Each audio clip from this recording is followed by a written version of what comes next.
Yo, and hello and welcome to the 169th episode of GameSpeak Podcast. New episodes go for free feed subscribers every Wednesday in audio format on Apple Podcasts, Stitcher, Google Play, Spotify, and all of your favorite podcast platforms, as well as in video format on YouTube, so you can see us in stunning high definition, where we need you to hit subscribe and click that notification bell. We are now streaming live every Tuesday at 7:40 p.m. CST on twitch.tv/GameSpeak Podcast if you want to catch the show as it happens before anyone else. This show is two childhood BFFs bringing you all things video games. You can find us online at createforsanity.com, where you can subscribe to our newsletter to never miss an episode and buy sick merch from our shop. Also, be sure to join the community in the Facebook group at facebook.com/group/GameSpeak Podcast to hang and talk games with other nerds like us. I'm one of your hosts, JAMAL Jafra, alongside Brent. Welcome to the Fallout Bass. Hey! What's going on, man? How's life? How's life treating you? Oh, life is quite well. No, I mean, it's been all right. You know, it's been alive, I guess. I don't know. I went to Austin over the weekend for that boy Kenny's birthday. Oh. That's good. Yeah, that's good. I went to the river. Nothing wrong with that. Went on down to the river, got myself a tan. Yeah.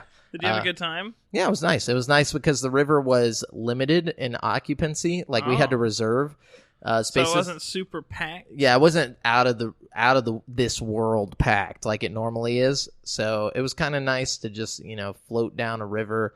Like a bump on a log. But yeah, I've been meaning to do that myself. Float down a river like a bump on a log. It's definitely worth it, dude. Yeah. And your chances of catching COVID are 100% there. Yeah. Even with the restrictions, it's like... No, because the river washes the COVID away, bro. That's true. That's true. Actually, the CDC put that out. They were like, don't worry about the COVID because rivers wash it away. Yeah, as long as you're floating the river. Yeah, you should be fine. Yeah, everyone should get to a river stat. Yeah. That's what they said. But end quote. No, but So, Jamel. What's up? I got a really serious question to ask you. Okay. I saw a meme earlier.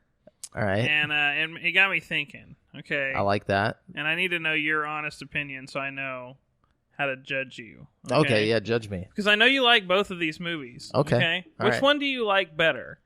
Bad Boys or Rush Hour? Rush Hour. Rush Hour? Like, I love Bad Boys. Yeah. But I knew you like Bad Boys. Everybody likes Bad Boys. Everybody likes a good bad boy. Yeah. You know what I'm saying? Bad Boys 2 specifically is my favorite Bad Boys. Great movie. But Rush Hour 2 takes the cake. Rush Hour 2 is great. Yeah, actually, the first Rush Hour is even better than Bad Boys 2. Yeah. Like, there's just something about Jackie Chan and Chris Tucker together. Yeah. Like, you can't find any badder boys than them. You know what I'm saying? I can't find any fault with your logic here. I think you're right.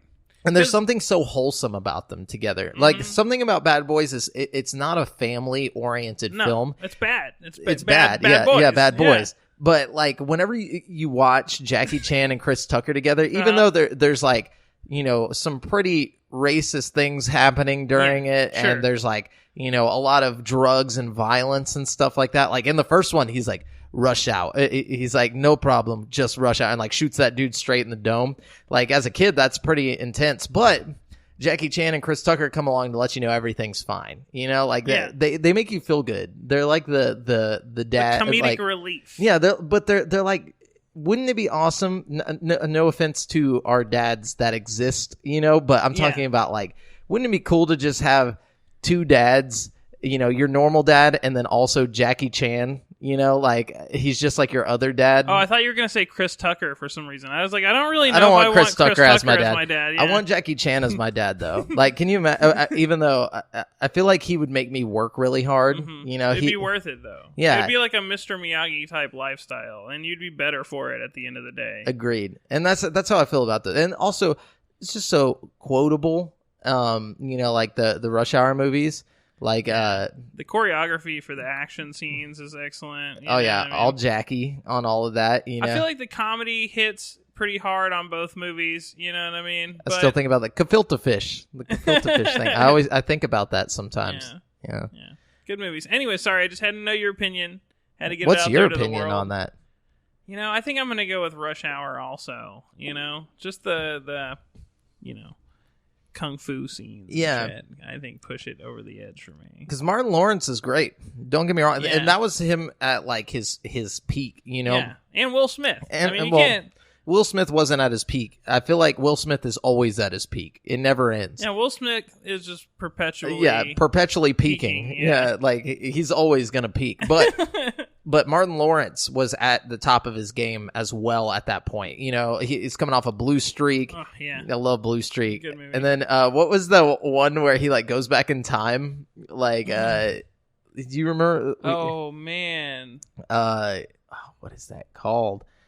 You're not thinking of Demolition Man, are you? No. It's like he like goes back in time, like to like medieval times. Oh, He's like Black Knight. Black Knight, dude. Yeah, I that fucking was so love that good, movie. dude. He like introduces rollerblades to them. Oh, and he's got the lighter, and they like try to like burn him for witchcraft because he's got like. Dude, we watched that in school one Really? time. We literally watched that movie in school. Oh man, Like I remember being like, "What?" that was a good movie, man. It was great. It was wonderful.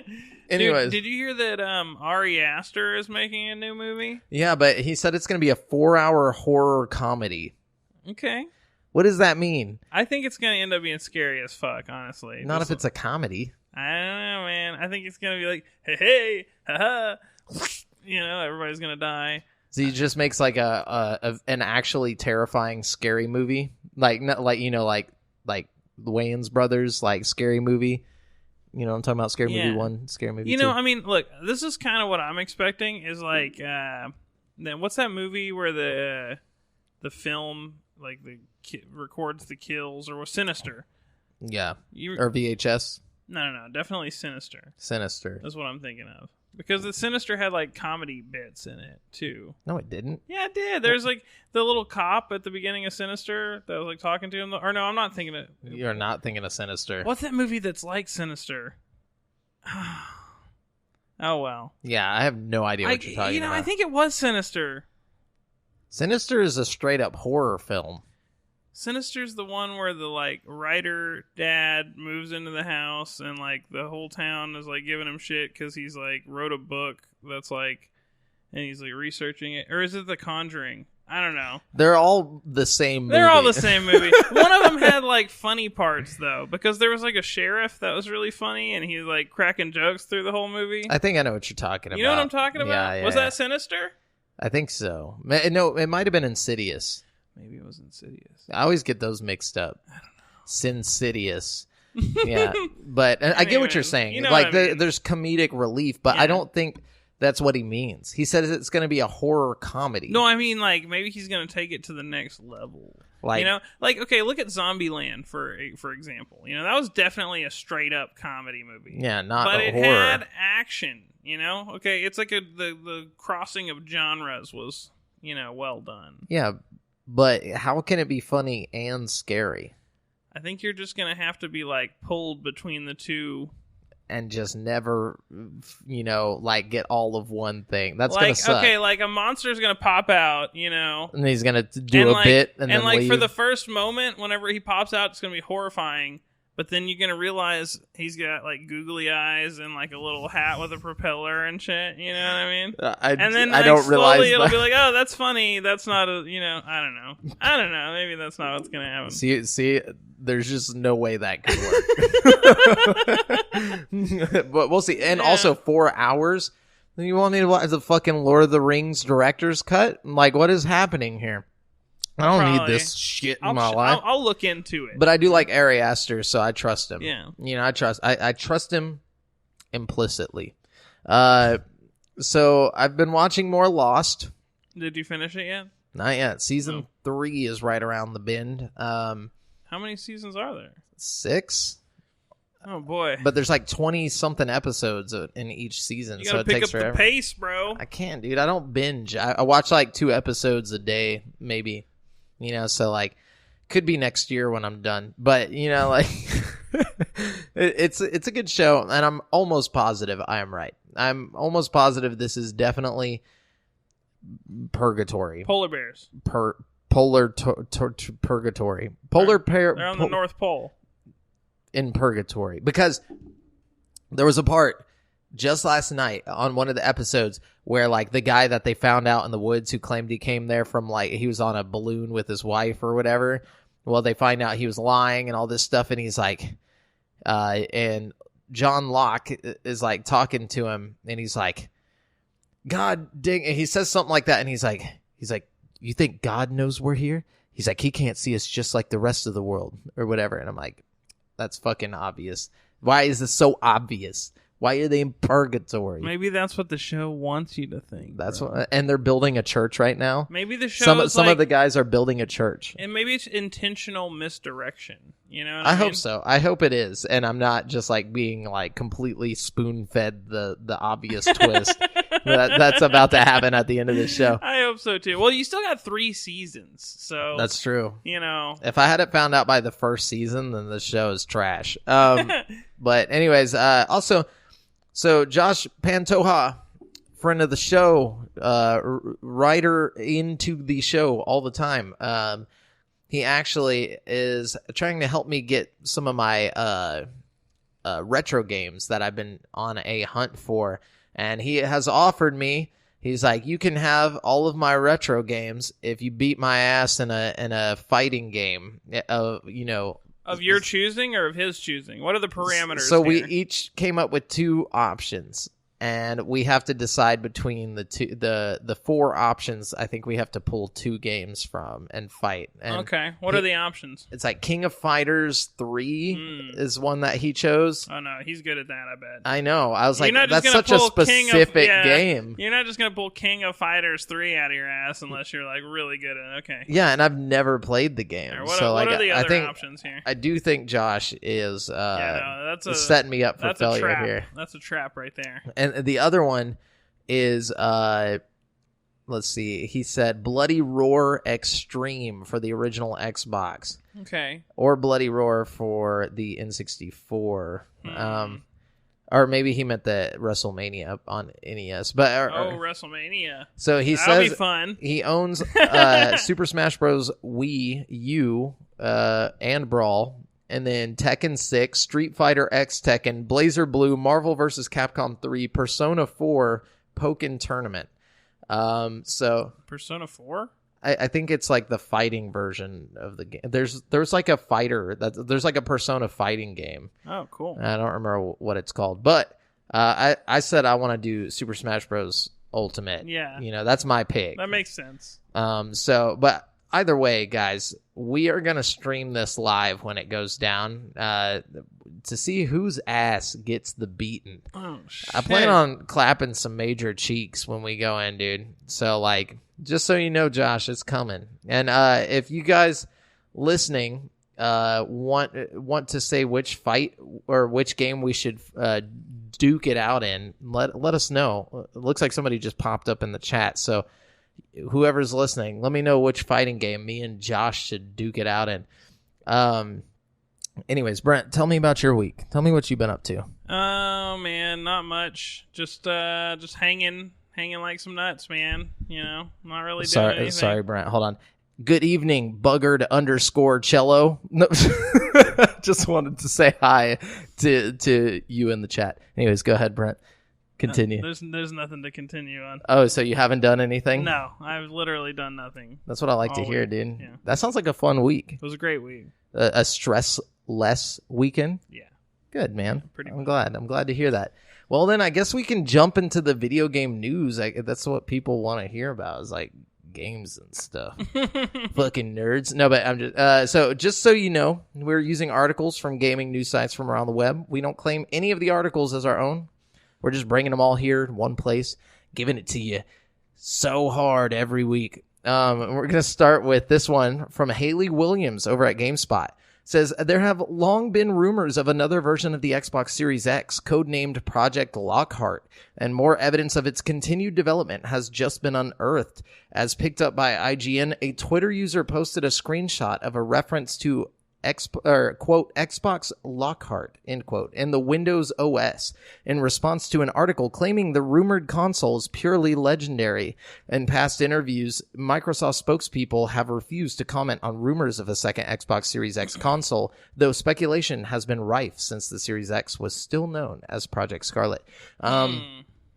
I think it's pretty obvious that there's going to be two consoles. You know, I saw a thing, and it got me hyped for like a split second. You know, I woke up the other day, and like, you know, when I wake up from a long night of sleeping deeply, you know, the first thing I do is check Facebook for like the news. You know what I mean? Of course. So I'm scrolling through Facebook, and I saw this thing, and it said Xbox Series Y, and it was like a handheld thing. With like a screen on it. It was tight looking. I was like, it had me sold for like a split second. I was like, dude, I gotta have that thing. And then, of course, it ended up being fake, but I was like, dude.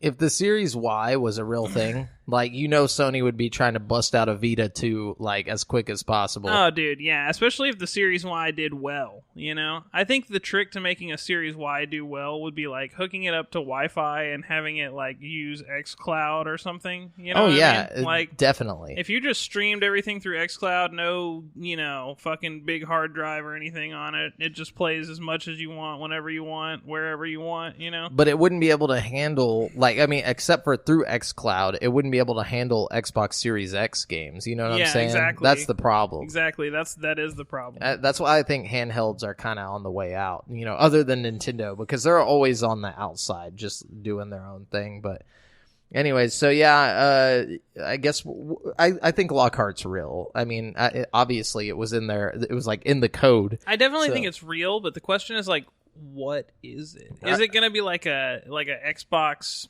you know, Series X, you know, fucking minus, like TI or something, you know? Is it going to be like the fucking... No, I think it'll be like a lower quality? A lower quality version that is like an easier, like, you know, jump up from the Xbox One, so people don't feel like they're dropping like $500 or $600 whenever the new consoles come out. You know, they can spend like $350 and get the, you know, something very close that can play the new versions or the new you know, games, but not at like the peak performance. You know, my question is like, what do you cut out of the Xbox Series X to make it to do that? You know, you what cut I mean? out approximately 2 teraflops.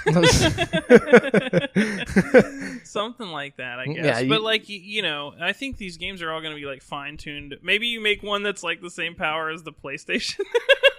Damn, that's fucked up. This one is just as strong as the PlayStation 5. No, I'm just kidding. That's basically what I think it is. I think it'll just be a little bit less powerful. Maybe it doesn't have a disc drive at all or something. Because the problem is that Xbox One X right now is actually pretty powerful for what it is. You know what I mean? And if you're going to drop something that's less powerful than the Series X, but more powerful than the One X, you know, there's a pretty small margin of like difference there. Yeah, you know, like I feel like somewhere in between is going to be like kind of, you almost might as well just get a 1A. You know what I mean? Like, I don't know. Yeah, it's interesting. But I think it really has to do with the. I mean, I don't think it has to do with this because there's no way they could have known back in the day whenever they first started planning this. But I think the whole COVID-19 situation and so many people being unemployed and or furloughed and stuff like that, I really think this is a good idea to have that middle ground where it's like, yeah, you can play all the next generation games. They just won't be at like, you know, their best on this console, but you'll still have access to them. You know what I'm saying? I think it's a good idea. I think maybe we're going to see some kind of all streaming option like we were talking about with the handheld thing earlier. Yeah, discless. You know what I mean? I think if you, because like not even just discless, but like just completely streaming. Just completely streaming, because that way you don't need a powerful GPU or anything. You know what I mean? Like you're just streaming the game. That'd be crazy though if they did only streaming, because xCloud's not even out yet. 1, 2, you would have to have enough games to support that. You know, like. Well, I think it would drop with xCloud. You know, this is one of those things that wouldn't come out until xCloud was like, you know. Say it does drop with xCloud. How many games are going to support xCloud? You know. Well, here's the thing. I'm expecting this to be drastically cheaper. I'm talking like maybe $100 to $200, not just like. No, that's what I'm saying. Cheaper, I think it would be $150. Like, but even then, like a Roku or something, basically. Oh, no. A Roku ain't gonna be like $350. No, I'm not saying it is. I'm just saying like that's what this will be like the equivalent of, like the Xbox Roku. Like I think it'll be like a small box you hook up to your TV and it'll just stream all the games via xCloud. You know, you buy them. You still probably will have to buy the games, but you'll be able to stream. I don't know. That's just my theory here. I got you. I got you. All right. So your theory, it's a Roku box, but Xbox. And plays like only streaming games. Yeah. My theory, it's just a little less powerful, plays the uglier version of games on the next generation, and it's maybe discless. You know, I think that's really where they're going to save the money on it, is by cutting out the disc drive. You know, just like they did with the discless Xbox One. But anyways, so those are our predictions on that. We'll see what happens. Brent, what you got over there? Okay, let's see. Sony recently delayed its PS5 reveal event focused on games, and now it has rescheduled for a new date coming this week. After it was leaked through a Twitch ad that was displayed earlier, Sony has officially announced that the PS5 event will take place on June 11th at 1 p.m. The broadcast will be streamed at 1080p 30 frames per second. That's notable because 4K and frame rates of upwards of 60 frames per second may be required to fully showcase what the PS5 has to offer. But Sony said in a PlayStation blog post, this eased the show's production process during a time when many of our team and developers are working from home. The games you'll see on Thursday will look even better when you play them on PS5 with a 4K TV, as you'd expect. Oh my gosh. Yeah. You know what? This is them being like, here's our excuse. We'll just play it at the lower resolution, lower frame rate, and then whenever people complain, we can be like, guys, it's because we couldn't, you know? And then whenever you get the actual game and it's not much better, you know what I'm saying? I think they're just setting the bar low. I think they saw all the people that were pissed about that Xbox event where they're like, we're going to have all this gameplay. Yeah, that was pretty dumb. On, you know, and then like everybody got mad. Why don't we check out the gameplay for this game? Plays non-in-game footage trailer. Yeah. Anyways. I think they're just avoiding a situation like that, probably. Yeah. Eddie McCooch at GameSpot says Microsoft's Halo development team, 343 Industries, is currently working on Halo Infinite and Halo the Master Chief Collection for PC, but it seems the studio is staffing up for another project as well. Job listings highlighted by Rand Althor 19 reveal that 343 Industries is hiring 2 senior producers who will work on a, quote, new project in the Halo universe, end quote. These job ads were posted in April 2020, and they do not contain any further details on what the project may be. The other open positions at 343 Industries specifically mention Halo Infinite, so it seems the new career opportunities are for a different project within 343 Industries. What does that mean? I don't know. I also saw something that like Microsoft predicts that the Halo series will be popular until 2037. Why? It's so specific. Yeah, I don't know. Maybe that's when technology will catch up to like the storyline of Halo and like it will be obsolete. Oh yeah, then it won't be futuristic. Yeah, I don't get why that specific number, but that's I mean, really random. Companies have the foresight like that. I know like Sony has like a 500-year business plan.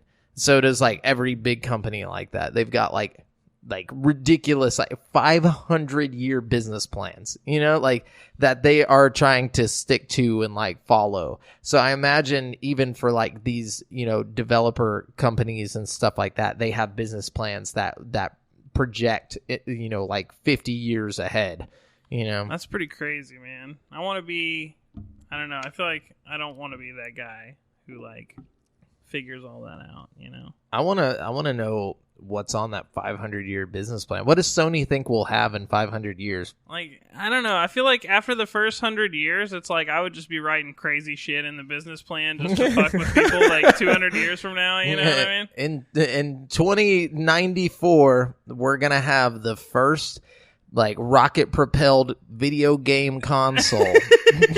So people in the future are like, I don't know why we're doing this, man, but hit the rockets. Look, the business The plan Sony hasn't just- failed yet, okay? The PlayStation just flies through the room. Like, it's like, dude, worth it. Yeah, like, I don't know. I don't even know how you would project something like that. I guess, like, you just look at trends in technology and stuff, but how can you know what's going to happen?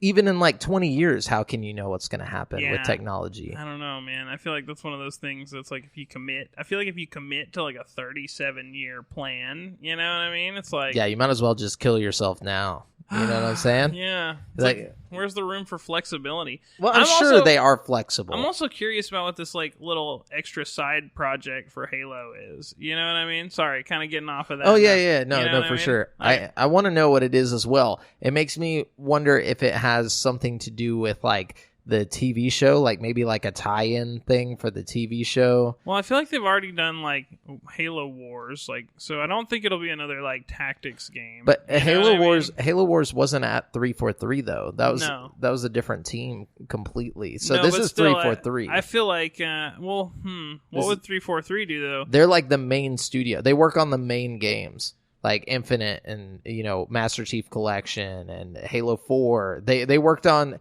the mainline titles. So like maybe it's like a battle royale or something. You know? Whoa, Halo Battle Royale, that'd be sick. Yeah. I'd play that, especially if it was free. Halo BR, dude. That would be tight. And it's just a battle rifle. Like, Oh yeah, with all the vehicles from Halo and stuff, that could be a lot of fun.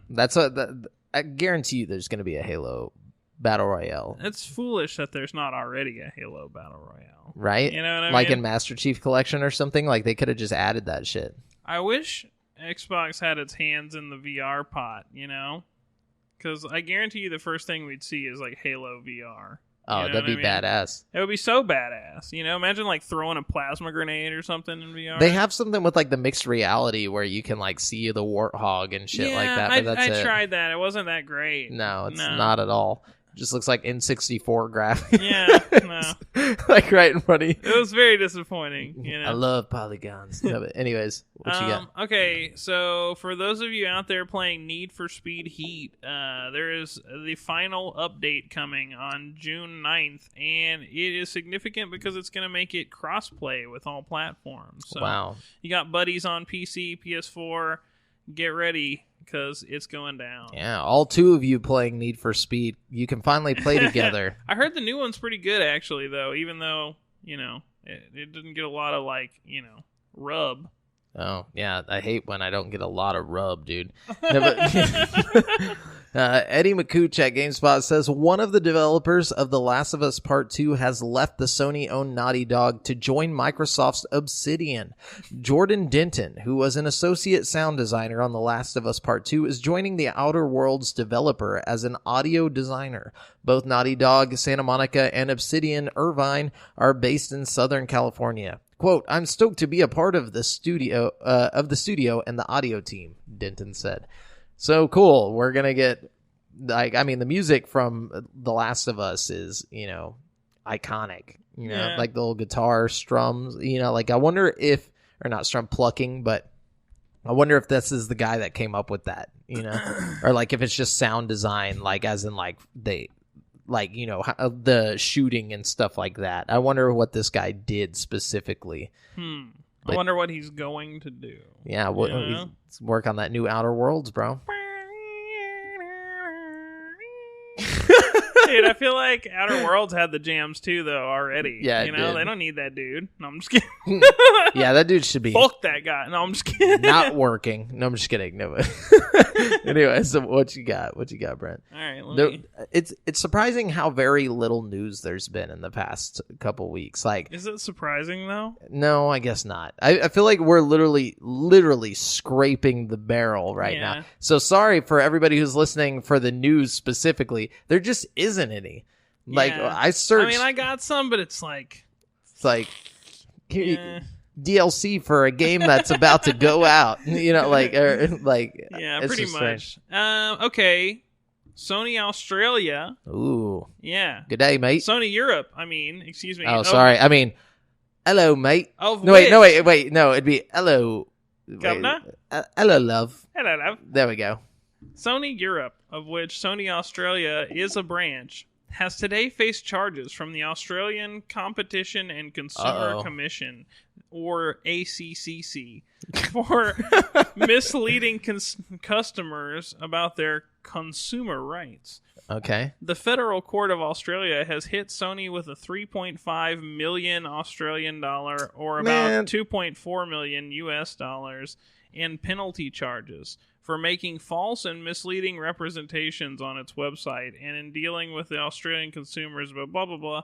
We actually talked about this lawsuit like a year ago. Yeah. It's just now finally... That's some chump change for Sony. No, they probably like... They're like, psh, have a stack, bitch. You know? They probably threw in another mill just to just fucking... to sweeten the deal. Yeah, just to be like... to keep them off their dick, yeah. Yeah, be like, yeah. But apparently, for those of you that didn't hear about this...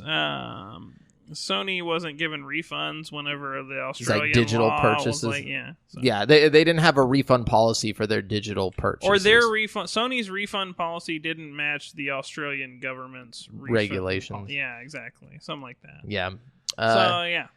Anyways, James O'Connor at GameSpot says Metal Slug, SNK's long-running scrolling shooter series, is due to make a comeback in 2020.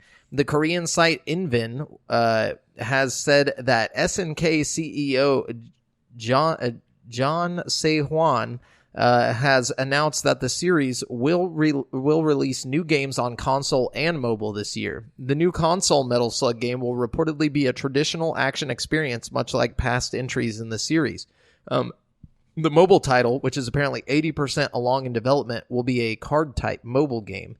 It is being developed by for iOS and Android. Both games are in development at SNK. The report also suggests that a third game, also for mobile, is being developed at TIMI Studios, a subsidiary of Tencent. No screens or further details are available for any of these games at this time. But, love Metal Slug. It's a classic. Wonder what a Metal Slug card game would be like. I feel like that could be interesting. I mean, it's going to be for mobile, though, so I probably won't even fuck with it, even if it is good. But a new real Metal Slug. Yeah, for console. That's pretty I'm exciting. down for that. Yeah. I hope it comes to Game Pass. That sounds like a Game Pass game. That does sound like a Game Pass kind of game, doesn't it? Because don't they have like Metal Slug 3 on Game Pass right now? Uh-huh. You know and they saying? did the Streets of Rage 4 or whatever on Game Pass. So I just feel like it'd fit right in, you know? SNK, dude. I'm down. Anyways, like what you got? Okay, let's see.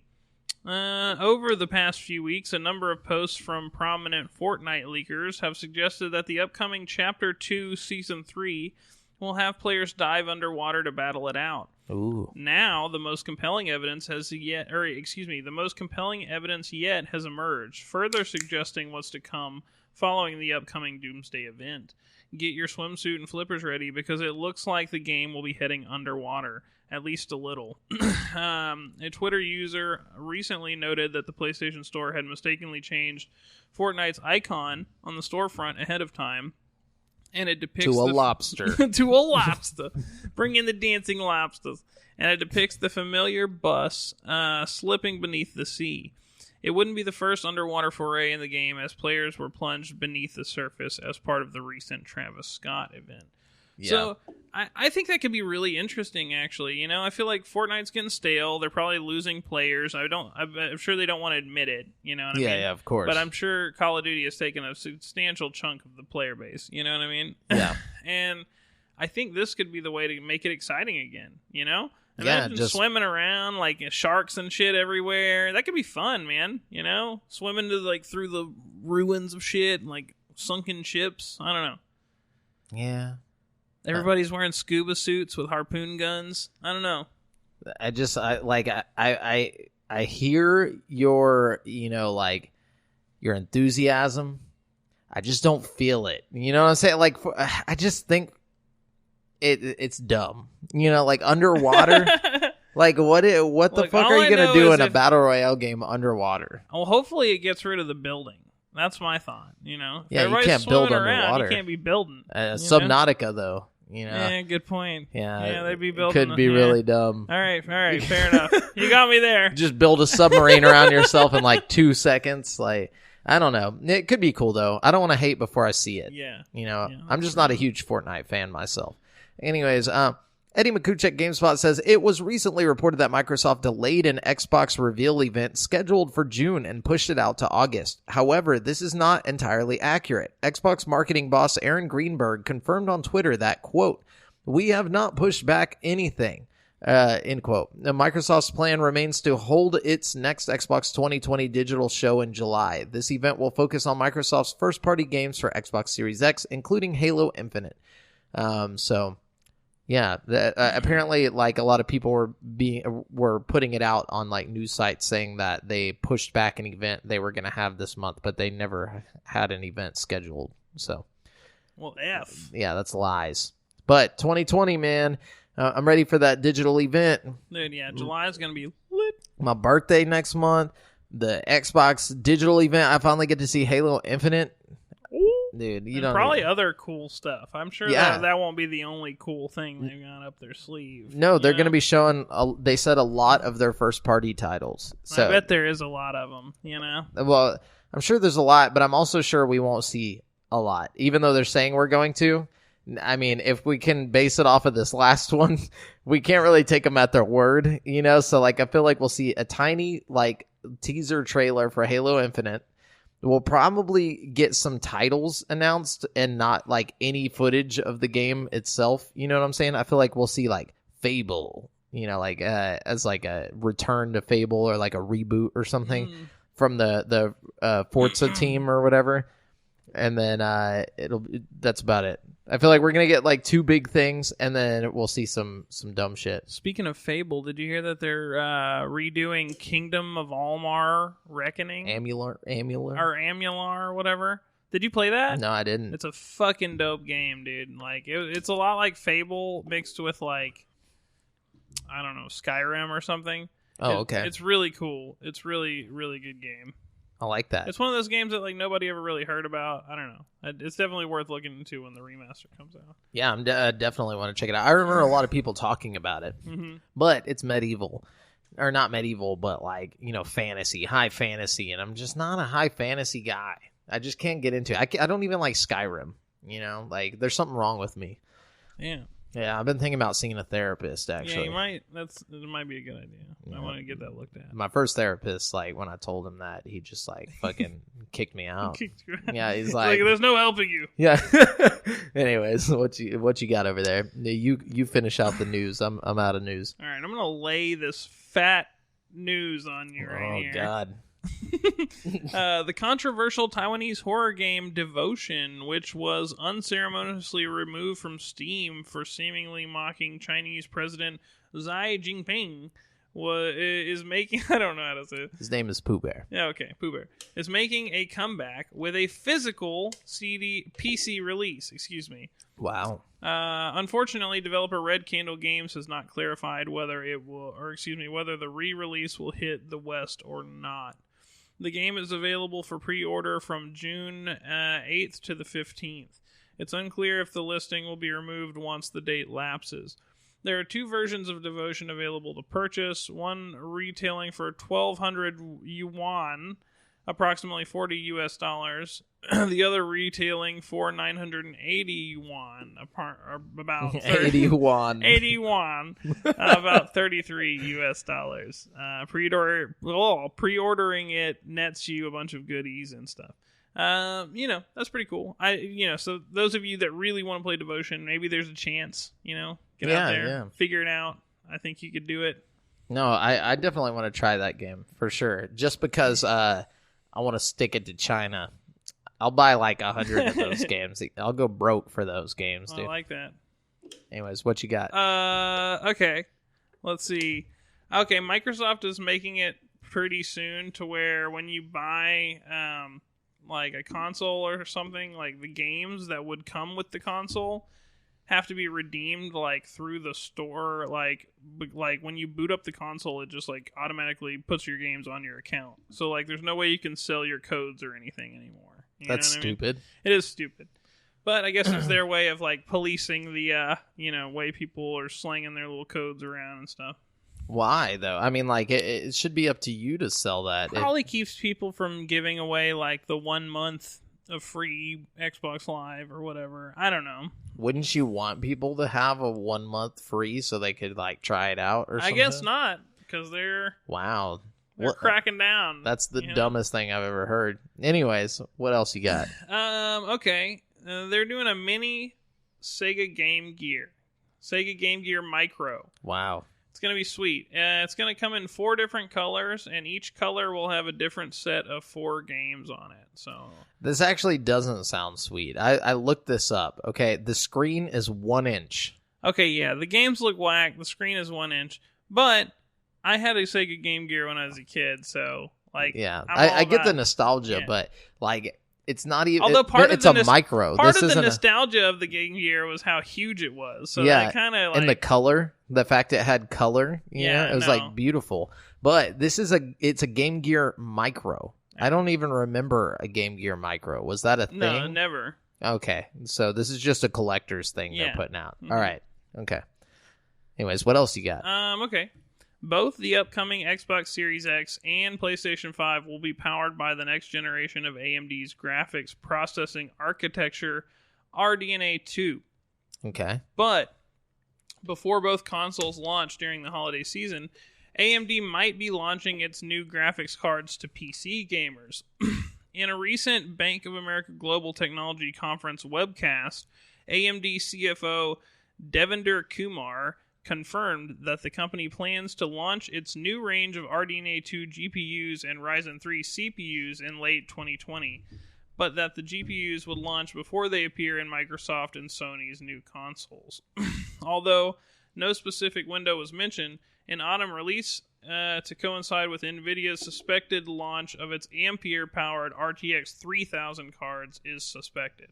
So, if you're a PC gamer, this is, the kind of time to get excited about next gen too. It's not just consoles that are about to get a huge jump in graphics performance. PCs are about to get pretty freaking crazy also. You know what I mean? Yeah, they got to stay ahead of the curve, man. Exactly. I mean, like, those freaking RTX 3000 series cards are supposed to be wild. Like, and they're supposed to be cheaper, too, because of, like, different materials they're building them with. Because apparently, AMD is making, like, really cheap cards. I don't know. It's going to be crazy. I'm excited. I'm excited for this jump in graphics, Oh, me too, man. Anyways. Oh, that's all I got. That's all you got? All right. Well, now it is time for us to jump on over to this week's releases, where I'm going to let you guys know which brand new games you can buy in the next 7 days. Starting with Main Assembly, coming to PC on June 10th. Couldn't find a price for this. Build robots with revolutionary free-form crafting tools and control them through powerful visual programming in Main Assembly. You take on the role of a drone with the ability to design and build robots for your everyday needs. Find unique ways to overcome various challenges in single player or jump into the sandbox and craft and play alone or with other players. And then we have Beyond Blue coming to PS4, Xbox One, and PC on June 11th for $19.99. With Beyond Blue, the creators of the award-winning game Never Alone have paired with some of the field's leading ocean experts to craft an experience that reflects the awesome wonder and unbounded mystery that infuses our planet's beating blue heart. Set in the near future, players will probe the mysteries of our ocean through the eyes of Mirai, the lead on a newly formed research team that will use groundbreaking technologies to see, hear, and sense the ocean in a more meaningful way than has ever been attempted. The game will feature both a captivating narrative and high-level resource management, challenging the player to make high-stakes decisions and prioritize which objectives can be successfully achieved during the cruise expedition. Ooh. Yeah, that sounds horrible. It would be tight in VR. Yeah, maybe. But I don't know. I don't even know if VR could save that one. Then we have Samurai Showdown coming to PC on June 11th for $59.99. Samurai Showdown returns with a next-generation version of the weapon-based fighting franchise. Now with 3D graphics to represent the characters in traditional side-scrolling fighting combat. Once again, set in the late 18th century after the events of Samurai Showdown 5 and prior to the events of the original game, Samurai Showdown will see the return of 13 classic characters, including Hayohamaru, Earthquake, and Galford, who will be joined by 3 brand new characters to the series. There are a host of modes in Samurai Showdown, such as story, practice, online battle, and multiple offline battle modes. Okay. Okay. Now in 3D. Yeah, right? And then we have Samurai Showdown Neo Geo Collection coming to PC on June 11th for $40. Get the whole collection, dude. Yeah, it contains the 6 original Neo Geo games and the acclaimed fighting game franchise. And then we have Super Toy Cars 2 coming to Switch on June 12th for $14.99.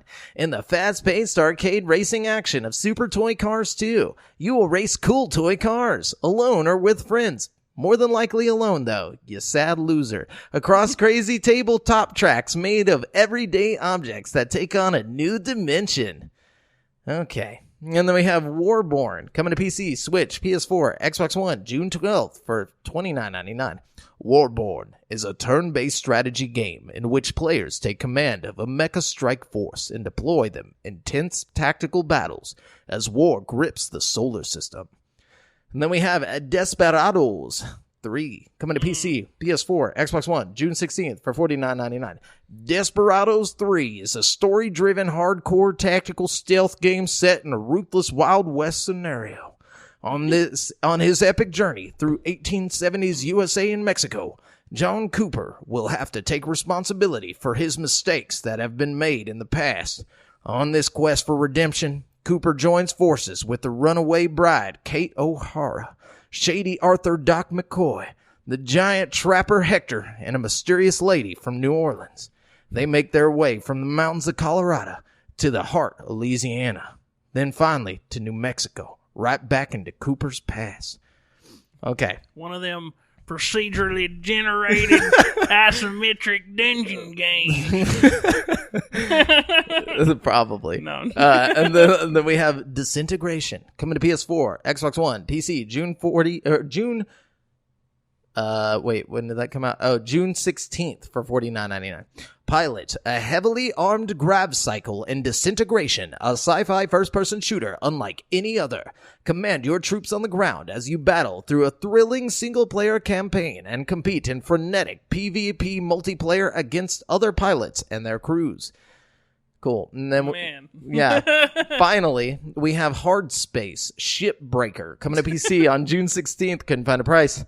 Equipped with cutting-edge salvaging tech, you carve and slice spaceships to recover valuable materials in Hard Space Shipbreaker. Upgrade your gear to take on more lucrative contracts and pay your billion credits debt to Linux Corp.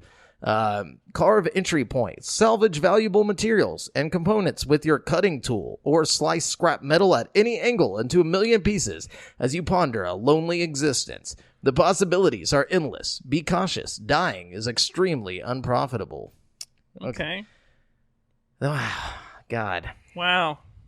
Let's just take a moment of silence for this week's game releases. For the game developers that work so hard on these. on these trash games. This is just a week of no news, no new games. Good thing we have a dope topic though, but we'll get to that in a second. We got to do games with gold for the month of June real quick. So coming to Xbox One, we have Shantae and the Pirate's Curse, which it'll be free from June 1st through the 30th. And you can still grab Warhammer 40,000 Inquisitor Martyr up until June 15th. So you have a little bit of time left on that. Also coming this month is Coffee Talk. Coming to Xbox One on June 16th through July 15th. And then for the Xbox 360 / original Xbox free game is Destroy All Humans, which will be free until the 15th. Oh, that's cool. Get brushed up on Destroy All Humans, you know what I mean? Oh, yeah, for sure. Oh, shit. What was that? We just lost our stream, apparently. So that's not good, but it's all right. We're going to keep on going for the audio listeners. Sorry, all you people streaming along at home. We're still recording the actual audio, right? Yeah, we're definitely getting the audio. Oh, okay. We're just no longer reaching our visual people. And hopefully this is actually recorded to the Twitch channel. Otherwise, we will not have a video this week, guys. Just letting you know. Anyways, so let's jump on over to. Oh wait, did you have the free games? Yeah, I did have them, but I guess I can just remember it because it wasn't that hard to remember two games. This week, or not this week, this month, whenever PlayStation decides to throw them on there, because they do that. They take their time. Yeah. We're getting Call of Duty World War II for PlayStation 4 and Star Wars Battlefront 2. Oh, nice. So a couple of pretty decent games, Yeah, that's not Especially bad. if you like multiplayer shooters, Definitely. Yeah. I love them. So, be sure to grab those free games, guys. We're going to jump on over to currently playing. Mine's real simple. Call of Duty Warzone. That's all I've been playing. I've been playing a lot of that. How about that dub last night, man? Oh, yeah, we got another dub last night. Well, Aaron got a dub while we sat idly by. I think Aaron's back must hurt from all the carrying he does. But, what can we say, though? We're there when it happens. Yeah. Yeah. We were there, so it counts. We were, when the credits rolled, we were flying off in that helicopter, Oh, yeah, dude. We were there to watch the in memoriam for all the other players. But yeah, so I've been playing that a lot. The season 4 is about to drop. I'm very excited about that. So there's supposed to be like new, they're gonna be underwater, new map. Oh God, hopefully not. But yeah, anyway, so what have you been playing, Brent? Let's see. Well, I'm still playing Assassin's Creed Origins. I feel like I'm making a lot of progress. I'm like 30 hours into the game. Really good game, really good graphics, really good sound design. I think, I'll be done with it soon enough, I'm sure. But yeah, I'm still playing that, and I'm playing Ace Attorney a lot still. I don't know, I can't get enough of that stupid-ass game. Let's see. Played a little Call of Duty with JAMAL. I got Battlefield 5, and it, runs really bad on my computer for some reason. I don't know why. But it's just, not optimized very well or something. I don't know. Anyways. But, and I've been playing Half-Life Alyx with mods. So. Oh, nice.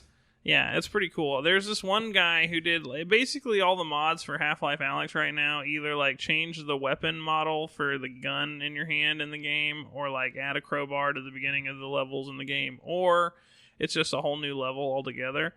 And this one guy made PT basically, but he remade it in VR in Half-Life Alyx. Wow. How do you make PT? I don't really know, and it didn't have the whole thing. It didn't have the scary lady chasing you. It was just the hallway, and a lot of the sequences of things that happen in the hallway, the part where the door opens and you get locked in the bathroom happen, and it gets all the way to the part where the hallway turns red and starts turning into a maze. You know what I mean? And then it kind of is a dead end. But the guy said he's still working on the mod and he's going to add more shit to it. But so far, it's really good. And it fucking got me good. They did a little jump scare where they opened the door on you really fast, and it fucking scared the hell out of me. Oh, that's awesome. But there's also just normal levels that the people have made, big open Half-Life levels. Somebody made a whole campaign. There's a whole extra campaign that they modded in. You can go level by level through this guy's little campaign. It's got different environments and stuff. It's really cool. That's crazy. I've never really played with mods just because I don't have a PC, but it's pretty they look neat, fun. Man. I'm kind of scared to fuck my games up, you know what I mean? But I've done a couple of cool mods that I don't regret. The Alien Isolation VR mod that I did is really fucking sick. It can mess your game up. Well, kind of. I tried to do a VR mod for Grand Theft Auto, and it fucked up my file, and I had to delete the whole file and re-download it. Oh, damn. It wasn't a big deal, but Yeah. You just had to go through the whole process again. Well, it's weird because I deleted the game and then re-downloaded it, and I still had the same problem. And I realized when I'm deleting the game, I'm not deleting the file on my computer, so I had to go into the actual files in my computer and delete the file where the shit would be. You know at the source. Yeah, exactly. Gotcha. Man. So is that it? That's all you've been playing? Yeah, pretty much. What are you some kind of fake gamer. No, I'm just kidding. No, I need to start playing some other stuff. I'm just stuck on Warzone though. Like nothing seems appealing to me right now. That's how I feel about Assassin's Creed Origins. Like I've got like a million games that I'm like lined up to play, but like I can't. Like I have to beat Assassin's Creed Origins like before you can move on. Yeah, I've invested so much time into it, and like I'm determined. You know what I mean? But at the same time, it's like one of those games where it's like the side quests are so available everywhere and like hard to pass. Like you'll be like riding your horse past a side quest, and like they'll say some shit that'll like make you go over there. You know what I mean? Like. He's killing my cat, please. You know, they're like, God I gotta damn it. go over there and save that cat. You know what I mean? Like, yeah, they're good at drawing you over to other bullshit. You know what I mean? And like getting you invested. Mm-hmm. I like that. Yeah. So that's it for currently playing. If you want to let us know what you've been playing, you can drop it in the comments in Facebook or on the Facebook group at facebook.com/group/GameSpeak podcast or in the YouTube comments or anywhere, and we'll talk with you about it. Anyway, so the topic of the show this week is our most wanted sequels and how we'd make them. So I went in depth on like I didn't do 5, I did 4 just because of how in depth I went on these. And I was also trying not to I went back to our old episode where we just did like games that need sequels and made sure that I didn't do any that I've already done before, you know, so like I tried to make sure these are all fresh takes, you know. Yeah, these are not necessarily my most wanted sequels. These are just sequels that I made that I think could be cool. Good. Or not necessarily even good, just I think that these seem realistic. You know what I mean? Like something that could be made and would probably sell well. You know what I mean? Yeah, for sure. Oh, okay. Mine was just about what I wanted because I'm selfish. Some of these I definitely wouldn't mind having my hands on. Yeah. You know what I'm saying? Anyway, so I'll let you start since I'm one short of probably what you have. Okay. My first one is actually maybe my most out there one. It's called Need for Speed Zero. Okay? Oh, okay. So this would be like, you know, Need for Speed, but it's like the prequel? Yeah. Well, actually, it's like the far sequel, okay? So this is going to be set in the year 2086. Oh, God. Okay? And it's going to have like a deep story mode, okay? And the cars have been reduced to like only self-driving cars. So like normal cars are completely illegal. You know what I mean? Shit. Like if you have a car that you can drive with your own hands, it's like totally illegal. So like you play a character who's like a car enthusiast in like an illegal car club in the He's future. Like a manual driver. Yeah, exactly. Wow. And like they're like a race club. But, like, not only do they, like, race and stuff, but just anything. Like, if you even get seen with your car, like, the little cop bots will start chasing you. And I want it to be, like, super futuristic and shit, you know what I mean? That'd be tight. Like Need for Speed Most Wanted, but, like, with just futuristic cops and, like, robots and shit coming after you. And, like, I don't know. And, that's like, a smart idea. I like that one. That's a good sequel. Yeah, I think it could be cool. And, like, all the roadways are, like, you know, there's roadways that aren't used anymore because, like, all the self-driving cars go on certain paths, you know? Yeah. So like you go on like the off roadways and it's all bumpy and shit, and like the asphalt's all messed up, and like the like self-driving cars can't handle it. Oh, they won't even chase you off after that. They're just like, it's like some John Henry shit where like it's just like, you know, using your humanity to be stronger than the machines. You know, like I like it. It's a good one. Thanks. A sequel that I chose was Pariah 2. I don't know if you remember this game. No, what's Pariah? Pariah came out on the original Xbox, and it was about, like... It's really hard to explain what this game is about, but it was a first-person shooter. Okay. And it was a story-focused shooter. So, like, there's, like, this whole war that took place that they don't even really explain. Like, there's a lot of parts of the game, the game story that were purposely left like a mystery.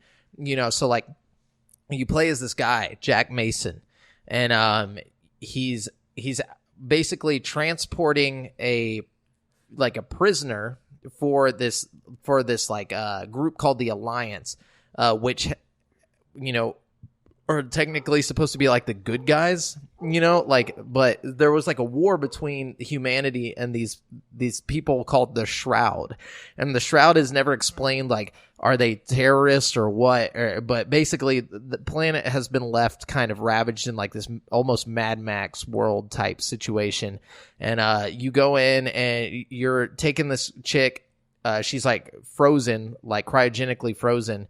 And your ship gets shot down. You were transporting her from a prison back up to like into one of the planetary, you know, bases of the Alliance. And so you get shot down. She wakes up. You guys end up teaming up. Like it turns out she has like these powers.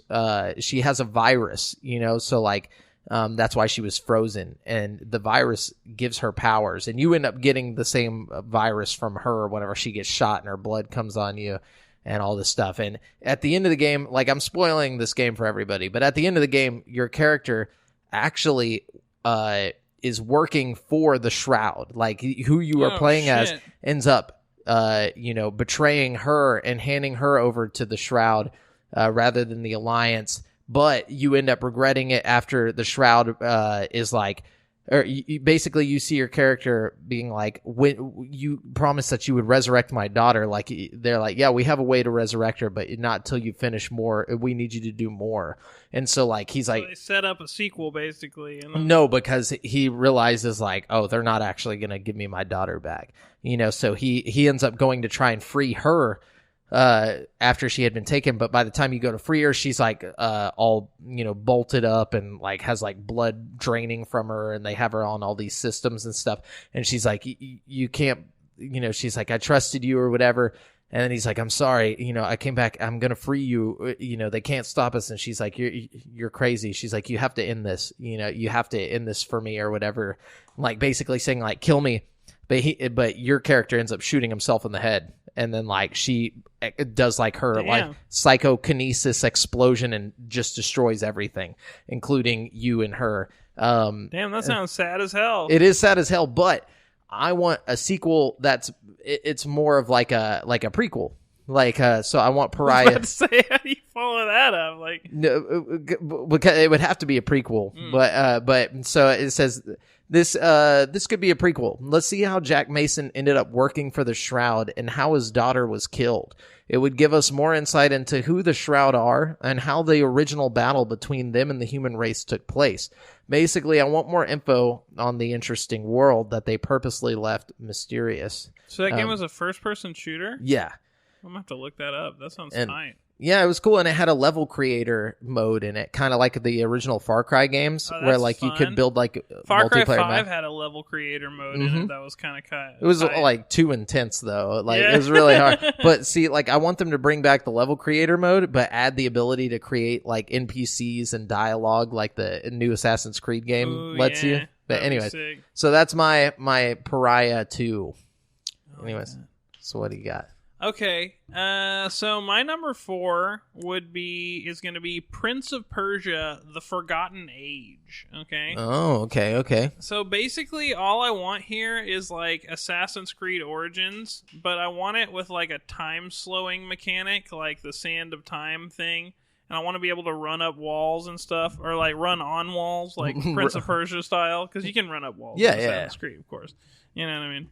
But I want to like sprint on the wall, and I want to slow time down. Yeah, and I want more Assassin's Creed Origins. I mean, I'm not ashamed to say it. You know, it's a good game. You know what I mean? I like it. Okay, my number 3 is Perfect Dark. So Perfect Dark is a game that Microsoft is sleeping on as a first-party title. So because they own Rare. You know, like, but they have Rare making Sea of Thieves and like bullshit like that. They could do another fucking. They could just take the fucking like, you know, Perfect Dark like title and like put it in a different company. On a different company, I mean? Yeah. So Perfect Dark Zero may not have been everything they had hoped for, but it's time to bring the series back. Okay, but like, Perfect Dark Zero wasn't a perfect game. You know what I mean? But it was fun. But when it came out, it was like a real showcase of like how good the 360 the graphics could look. And stuff. Yeah, like it was like really impressive, like visually at the time. You know what I mean? For sure.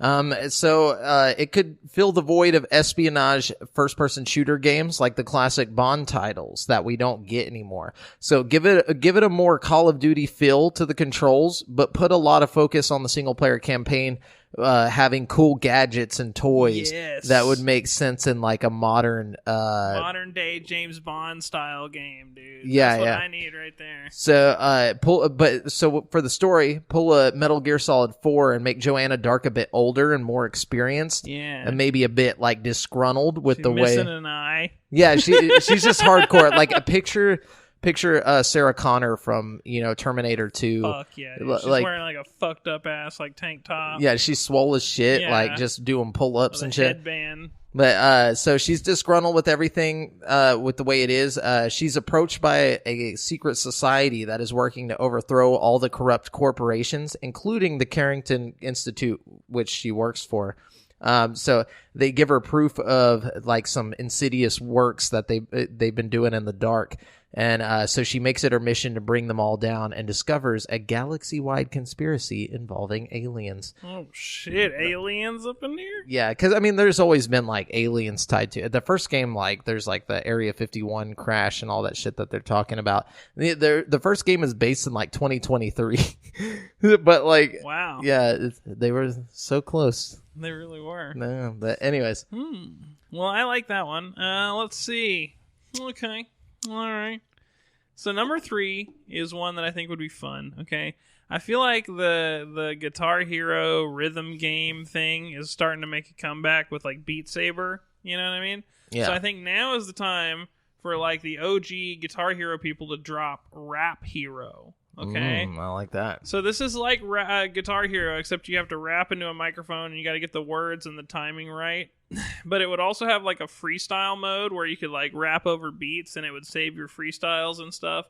And also it would have an online mode where you can either play the normal game against each other or do like a co-op mode where one of you like beatboxes and the other one raps, or you like pass the rap back and forth with each other. You know what I mean? This is a Guitar Hero branded Rap Hero? Yes. Okay. It would be like, you know how they did DJ Hero? Yeah. This would be like Rap Hero is what it would be called. Yeah. And it would come with a little microphone for you to drop on fools. You know what I mean? I like that. And also the online mode would have like a freestyle thing where you'd both freestyle over a beat, and then people online would like pick who they like the best. You know what I mean? I like that. Yeah, like there's people watching and then they can vote. Yeah.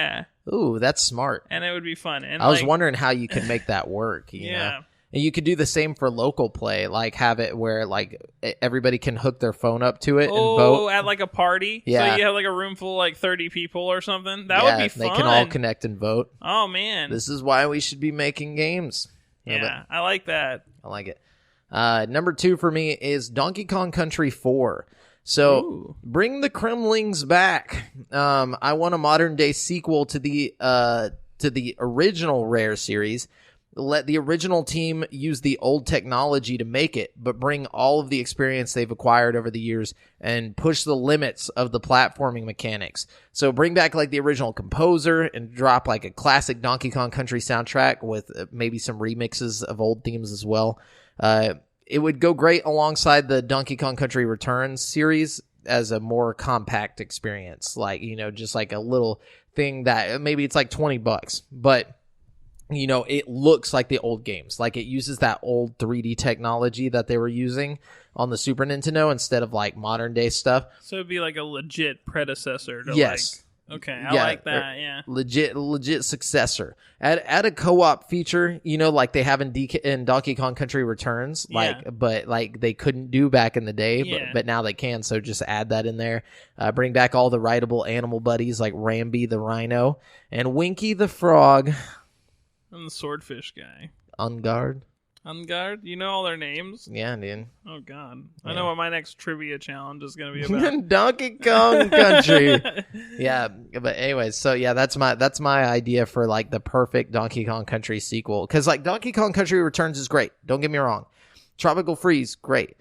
But it doesn't feel the same. No, it doesn't have the same vibe. Yeah. The physics aren't the same. Like I want that same platforming physics. I want those just awesome graphics from back in the day. Yeah, those graphics, man.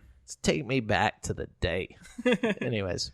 What All you got? right. So I think my number 2 would be Sekiro: The Rise of the Wolf. Okay. So this would be like a prequel to Shadows Die Twice, you know?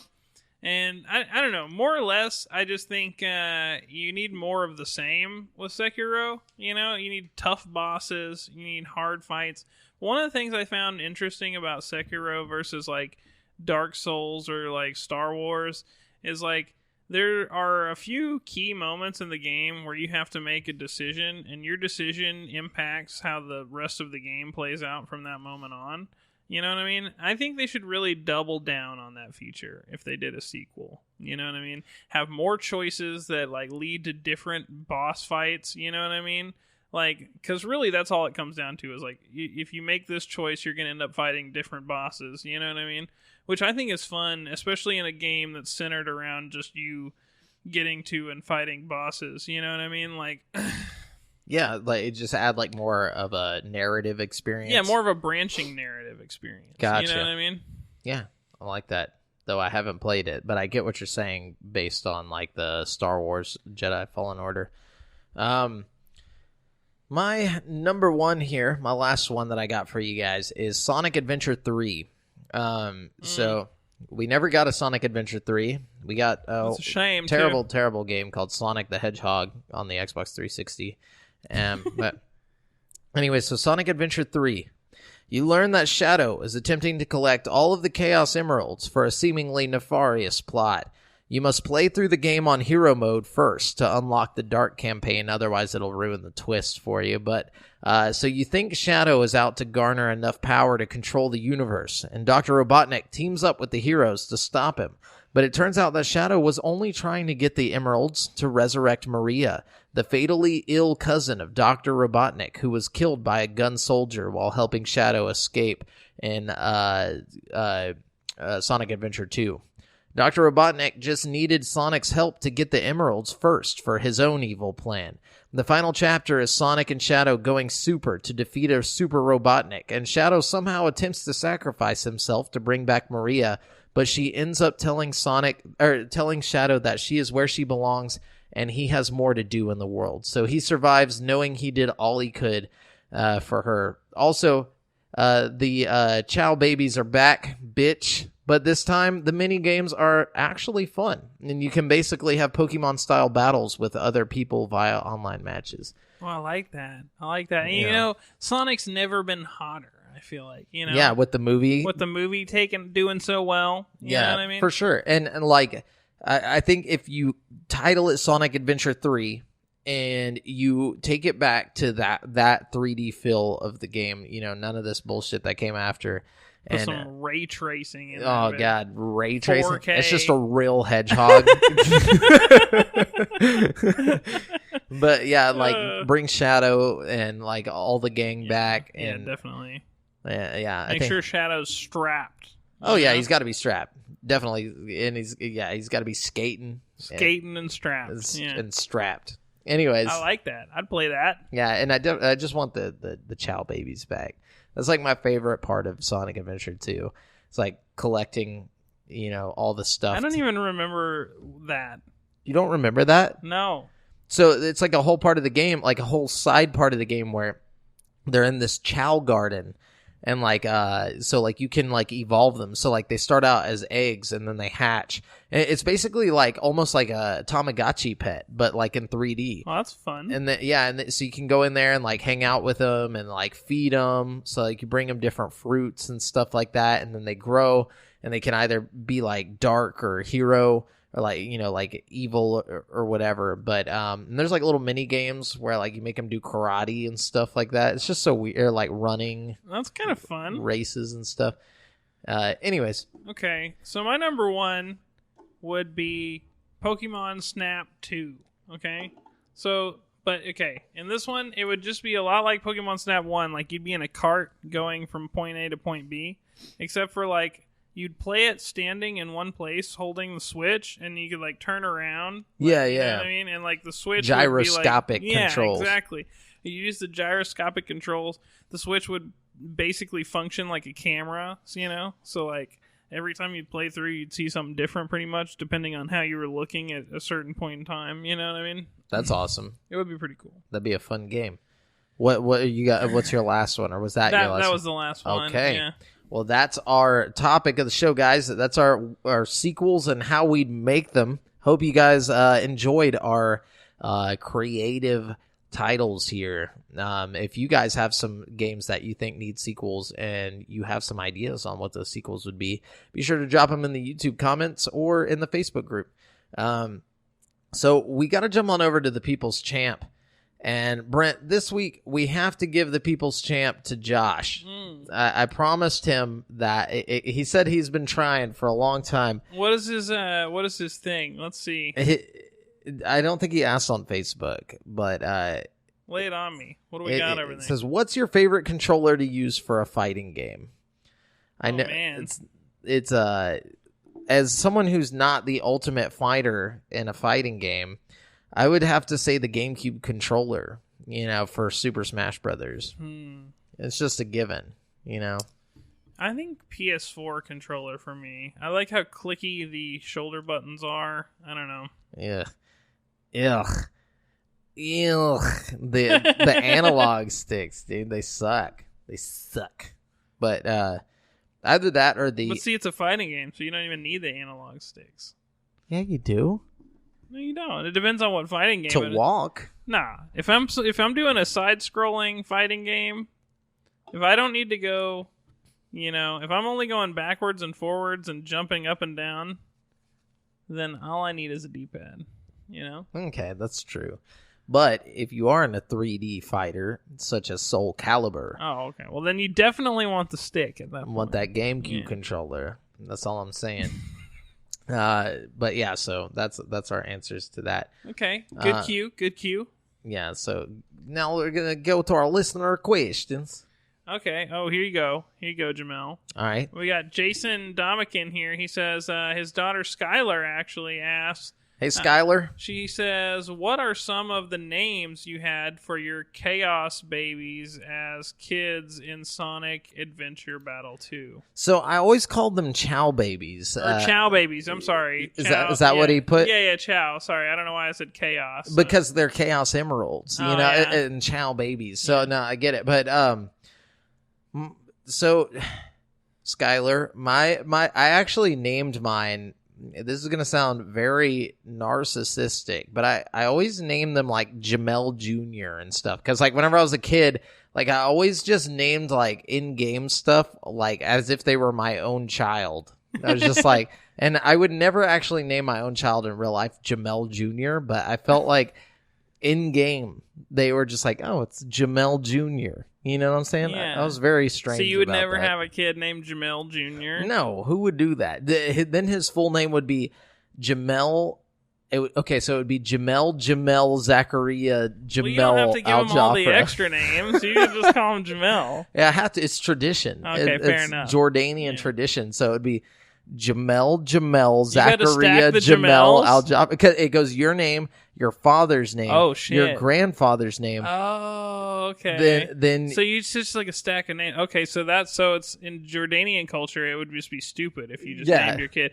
It'd be like if you like from the grandfather down were just Jamel, it'd just be like Jamel Al Jaffer. Yeah, exactly. Yeah, so it goes back 3 generations. So it's like. So my name is Jamel. My dad's name Zachariah. His dad's name.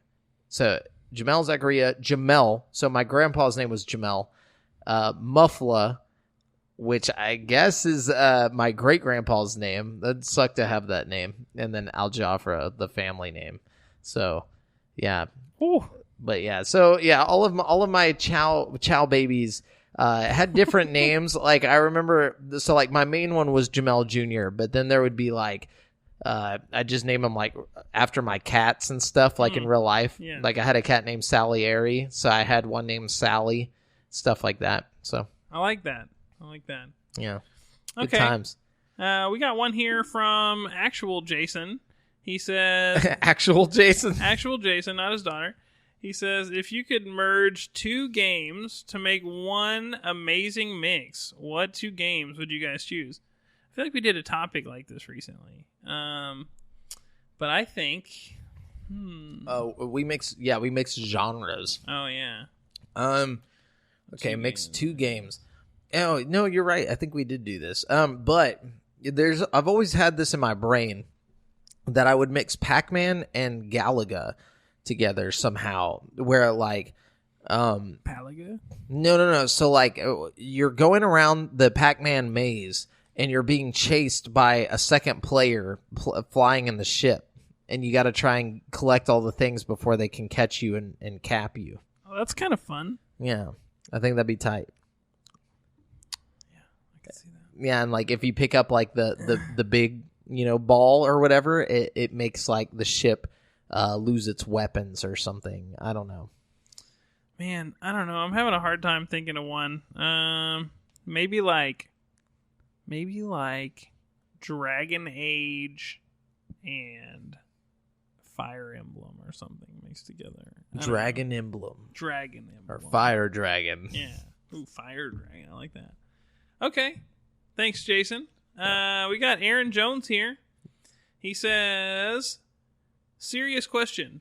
Would you guys want to have a 64 night where we play 4-player OG Smash, DKR, Mario Kart, or OG Mario Party? What's DKR? Yeah, what is DKR? Donkey Kong Rumble? Donkey. Don't kill. Wait, hold on. For the N64, DKR. Donkey Kong, Diddy Kong Racing. Yeah, I was like, what are we talking yeah, about right duh, now? We should know this. Yeah. Oh, man. That sounds sweet. But of course, yes, we should have this night of N64. This could be the night that Josh gets stomped on dude. Fucking I'm about Smash to Bros. Clap Josh's cheeks on live stream. Yeah. I don't know. It'll be a rated R live stream. It'll be like that episode of Black Mirror. Wait, which episode? Where he like claps those cheeks on live stream. Oh, wasn't it a pig or something? Yeah, it was a pig. Yeah, that. In this metaphor, Josh is the pig. Yeah, sorry, Josh. Yeah, I'm not calling you a pig or anything, Josh. I'm just saying. Yeah.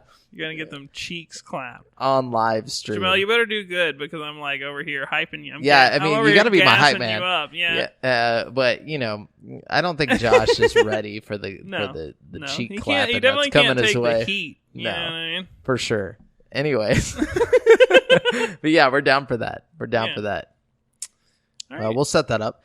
Anyways, so that's it for the listener questions, right, Brent? That's it? Yeah, that's it. Okay, that's all we got. We're going to jump on over to Brent's Super Hardcore Video Game Trivia Challenge. These are 5 big, fat, mean-ass questions that are going to take your lunch money unless you do something about it. Hey, step bro. No, I'm just kidding. No, Today's topic is Pokemon. Oh. So easy. No, I'm just kidding. I think that every time, and then I get my ass beat. So what do we got, Brent? Number 1. Is it multiple choice? You're just going to have to know these, baby. All right, drop them. All right, number 1. Pokemon originally dropped in Japan under the title Pocket Monsters. Mm-hmm. Okay. Which 2 versions of the game were originally launched in Japan under this title? Green and red. Good one. Green and red. Ding, ding. One in the pot. Okay. One in the pot. For those of you listening at home, it was red and blue in America. Correct. Blue actually released in Japan later the same year. Yellow. As a special edition. Yellow came out later. All right. Yeah, I don't think Yellow didn't even come out in Japan, did it? Did it not? I think it was just blue, right? I don't know. Yellow Yellow might have been an American thing. Either way, blue didn't come out long after the originals in Japan, but it did eventually come to Japan. Not that it really makes that much of a difference. They're all kind of the same. All right. Number 2. Ooh. How many Pokemon from the Kanto region have a name that starts with the letter I? Really? That's so hard. How am I going to know this? In the Kanto region. Yeah. The original 150. Oh, God. I don't even remember any Pokemon with the I in their name. Or starting with the I. That's just too. It's too hard, bro. You got me fucked up over here. I'm gonna skip this one. I'm gonna say 0. Oh man, you were close. It's just 1. Ivysaur. I'm so stupid. But see, it's because you put me on the spot like that. I won't think. I wasn't thinking of evolutions. I'm just like, what is the one Pokemon named? Okay. That's okay. You got this one. All right. Number 3. Okay. In the Pokemon anime, which Pokemon was the first to evolve on screen? Oh, shit. That would be Charmander, right? No. I'll give you one more guess. I'll give you one more. The first to evolve on screen. Think about it. Caterpie. Ah, there you go. Yeah, okay. Good one. Sorry. Good one. Yeah, because I remember Bye Bye Butterfree. Yeah, I was such a say. sad episode. All right, I got that one. Good Sweet. one. I feel good about this. All right, number 4. Okay. Name at least one Pokemon whose name is a palindrome. It's a palindrome. Means Okay. it's spelled the same backwards and forwards. Yeah.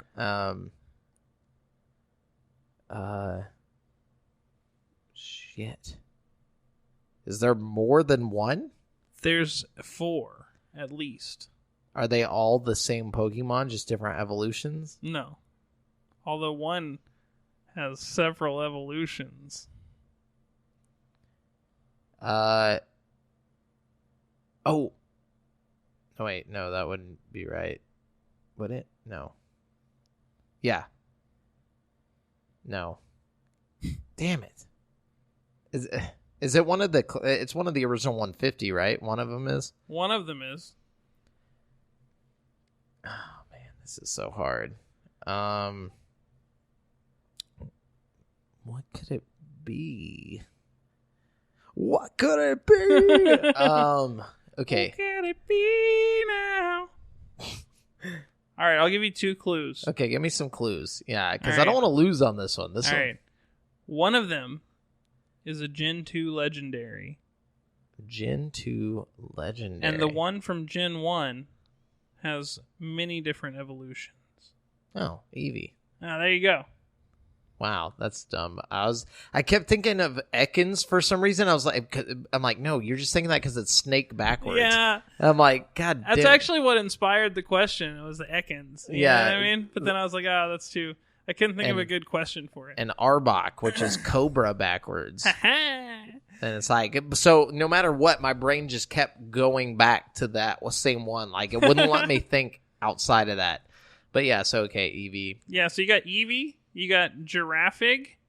I would have never got that bullshit. Giraffarig, or whatever. Ho-Oh.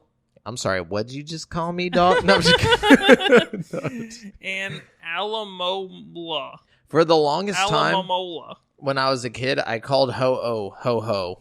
Ho-Ho. Like, Ho-Ho. for real. Like, for the longest time, I thought it was I did Ho-Ho. the same thing. I called I still call it, was it Lugia? Lugia? Yeah, you called it Lugia. You called Gyarados. Did I say Gyarados? Yes, you did. Or Gyarados, something like that. Gyarados, That's yeah, what probably. you called it. Yeah. Good times being a child and being dumb. I'm no longer dumb. I'm smart now because it's Gyarados. Oh, we'll see about that. Oh, no. All right, what's the number final 5. question? Aside from Mew, which Pokemon has the shortest name? You fucking kidding me? Can't use Mew. What generation is it from? The first generation. Okay, it's from the first generation? Yeah, I'll narrow it down a little for you. Yeah, because I'm like, dude, there's like 900 Pokemon now. Yeah. You can't do this to me. All right, first generation. There's Pikachu. No, I'm just kidding. No, Squirtle. Zubat. Think like one syllable. I'm trying. Nothing's ringing any bells. I know as soon as you say it, I'll be like, God damn it. You really are. Is it a popular Pokemon?